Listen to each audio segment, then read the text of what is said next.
pues extraño el hijo de tu puta madre. Y si no te gusta el 2015, 2016, más vale que te claves en los discos de 2012 para atrás y no me sigas ya, porque yo voy a seguir evolucionando. Güey, soy un joven pinche rapero, tengo apenas 23 años a la verga, güey, y empecé a los 13, ¿me entiendes? Entonces imagínate cómo voy a sonar.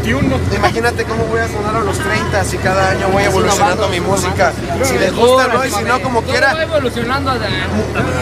Ellos deberían sentir o aplicar gratitud y valorar el que yo hace tiempo decidí compartir mi música en la red gracias a esa herramienta. Yo podría ser egoísta y grabar mis canciones y escucharlas en mi carro, güey, y nadie se enteraría de mí, güey, pero mira cuánta gente le he cambiado su manera de pensar, les he implementado ideas. ¿Sí me entiendes? O sea, a huevo.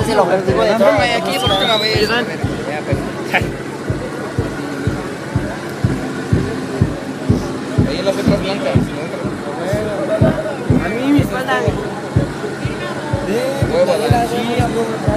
Invítame un tabaco, carnal. No, una plática y no, pues sí es ¿Qué express?